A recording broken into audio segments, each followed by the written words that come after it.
Poland का work permit on done base. आपने description पढ़ ली, आपने टाइटल पढ़ लिया होगा, आपने थंबनेल चेक कर लिया होगा जी, इस पे लिखा हुआ है पोलैंड का work permit on done base.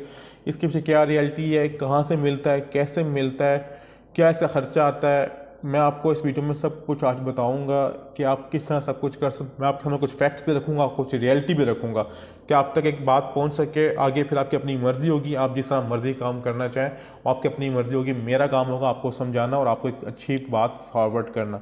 मेरा नाम है मोहम्मद अवैस, मेरे चैनल का नाम है स्काई इमिग्रेशन कंसल्टेंट्स। जैसा कि आप सब जानते हैं कि इस वक्त जो पोलैंड के वर्क परमिट्स के बारे में काफ़ी गहमा गहमी है, काफ़ी लोग इसके बारे में पूछ रहे हैं, कॉल्स कर रहे हैं, सोशल मीडिया बहुत ज़्यादा चल रहा है जी पोलैंड का वर्क परमिट, पोलैंड की अपॉइंटमेंट कैसे मिलेगी, ये सारा कुछ मैं आपको बताऊंगा इस वीडियो में। लेकिन इससे पहले मैं आपके सामने कुछ फैक्ट्स रखना चाह रहा हूँ। वो फैक्ट्स ये हैं कि 2019 में पोलैंड ने 6,25,384 वर्क परमिट्स इशू किए थे पूरी दुनिया के लिए। इसकी वजह क्या है? इसकी वजह ये कि पोलैंड देखें, पोलैंड से बड़े भी कुछ मुल्क हैं, जैसे जर्मनी हो गया, इटली हो गया, बेल्जियम हो गया, फलां हो गया, काफ़ी कंट्रीज़ हैं यूरोप के, शेंजन के।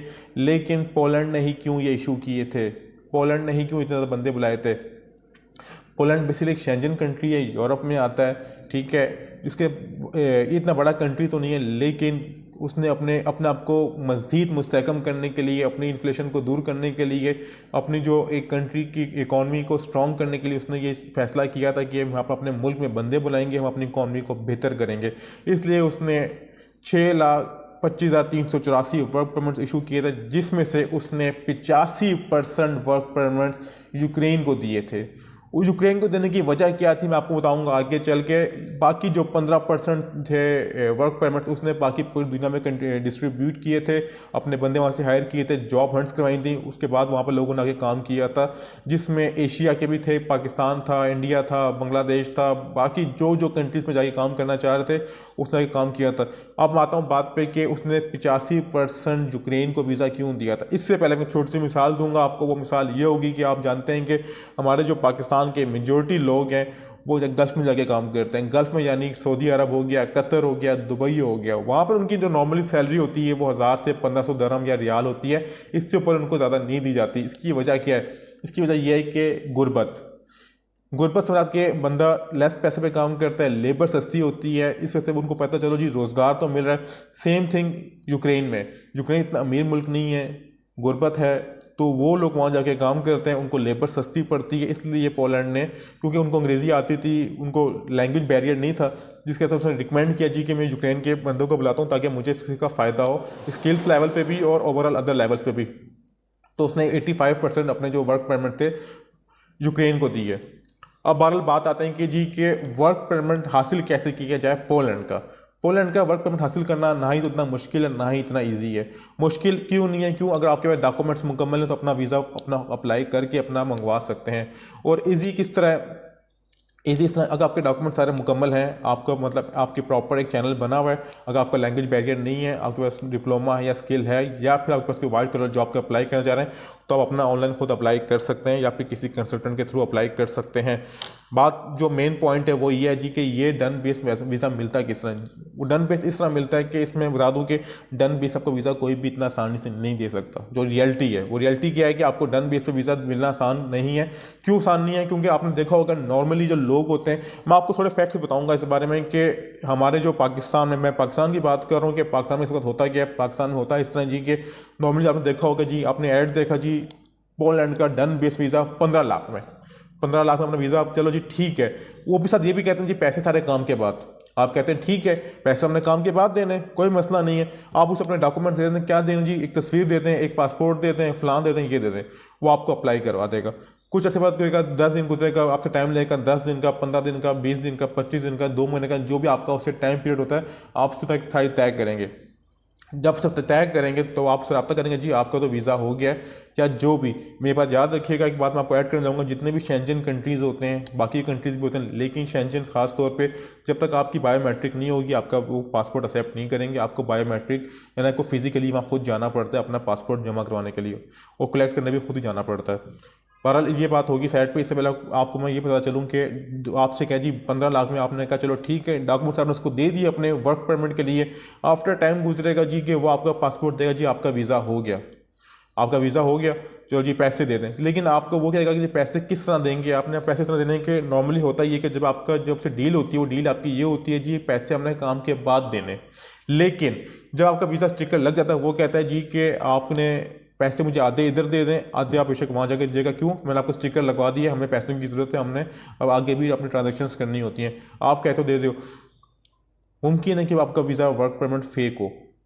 वो फेक किस तरह हो सकता है, वो फेक किस तरह हो सकता है। लेकिन साथ एक और चीज़ भी देखिए, हमने काफ़ी, मुझे कॉल्स आती है, मैं पढ़ता भी हूँ आगे फेसबुक पे आगे पीछे कि जी वीज़ा ये पेपर जाली है या फेक है या असली है।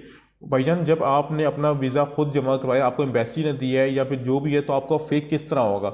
हाँ, फेक तो तब होगा जब आपने खुद अपीयर नहीं हुए। सारी सी बातें तो ये, सीधी सी बात ये। दूसरी बात ये है कि कोई भी पाकिस्तान में ऐसी कोई एजेंसी, ऐसा कोई कंसल्टेंट, ऐसा कोई एजेंट या फिर ऐसी कोई बंदा नहीं है जो आपको ये बता सके जी आपका वीज़ा फेक है या ओरिजिनल है। क्यों? किसी को भी एक्सेस नहीं दी हुई, नहीं ना दी गई है कि आप हमें चेक करके बता दें कि हमारे वीज़े की क्या स्टेटस है, ये फेक है या जेन्युइन है।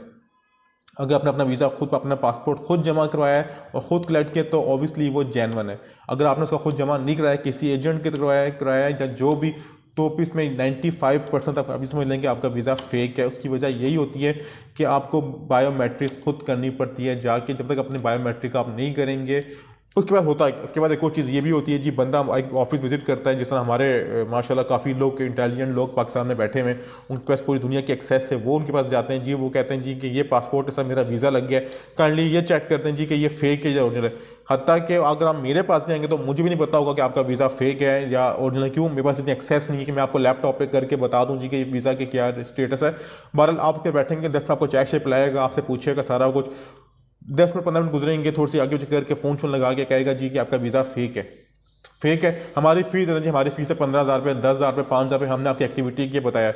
अब पता उस बंदे को, उसने से आपको चाय पिलाने के 30 पैसे चाय का कप आता है, उसने आपके उसके ब्याह पे आपसे 10-15,000 रुपये ले लिए, सिर्फ ये बताने के, सिर्फ ये 2 वर्ड्स बोलने के लिए जी कि ये वीज़ा फेक है।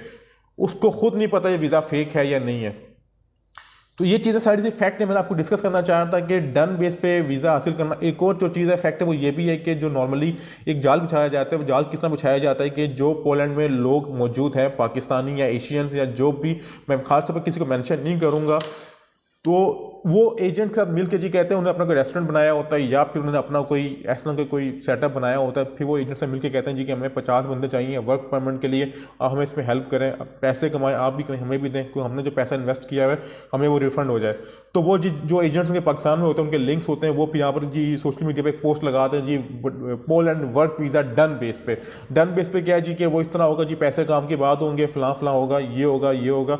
तो नॉर्मल से मुमकिन है कुछ वीज़े हो भी जाते हो, मैं ये नहीं कहता कि 90 मतलब नहीं होते, शायद में कुछ हो भी जाते हो डन बेस पे। लेकिन वो होता ये कि जो अपना जाल बिछाते हैं वो इस तरह काम करते हैं जी कि जो वहाँ पर बैठे होते हैं, वो यहाँ पर एक ऑफ़र लेटर आपको साइन करके भिजवा देते हैं जी कि ये हमारा ऑफ़र लेटर है, ये कंपनी है। जब आप उनको कॉल करके वेरीफाई करवाते हैं तो ऑब्वियसली वो वेरीफिकेशन भी होती है जी बंदा प्रॉपर है। लेकिन एट दी एंड आपका वीज़ा 99% तक रिफ्यूज़ होता है। क्यों? जब वो वहाँ से, जब उनको एम्बेसी वाले कॉल करते हैं वेरिफिकेशन के लिए, तो वहाँ से वो टोटली रिफ्यूज़ कर देते हैं। क्यों? क्योंकि उन्हें आपको बुलाना नहीं होता, उनसे आपसे जस्ट पैसे लेने होते हैं, और जो आपकी फ़ीस होती है वो आपसे ऑलरेडी ले चुके होते हैं, या फिर उनकी जो भी होती है वो आपसे लेने के लिए तैयार बैठे होते हैं। क्यों? उसके कुछ बहुत तरीक़ेकार होते हैं, मैं आपको फिर किसी मज़ीद वीडियो में बताऊँगा कि सारा कुछ। लेकिन जो हमारी शॉर्ट सी कहानी वो यही है कि डन बेस पे वर्क परमिट का कोई इतना ट्रेंड नहीं होता, क्योंकि आपको जो कंपनी बुला रही होती है, जो बुला रही होती है, वो इतना इजीली आपको नहीं बुलाती। आपका इंटरव्यू कंडक्ट करती है, आपको फिजिकली देखती है, आपका मेडिकल देखती है, उसका आपका लैंग्वेज बैरियर को देखती है। अगर वो सब कुछ आपको कंप्लीट करते हो आप, तो फिर वो आपको हायर करती है, ना कि। और दूसरी बात ये है कि ये वर्क परमिट टोटली फ्री में होते हैं, इनकी ज़्यादा चार्जेस नहीं होते। जो हम लोग कहते हैं कि जी के फ़लाँ का इतना 10 लाख का 15 लाख का, इस चीज़ से बचें। जो आपकी जमा पूंजी है उसको बचाएं, अपने पैसे सेव रखें, कि ऐसा ना हो कि आपकी हाथ रगड़ते बैठ जाएँ कि आपके पास कुछ भी नहीं बचा।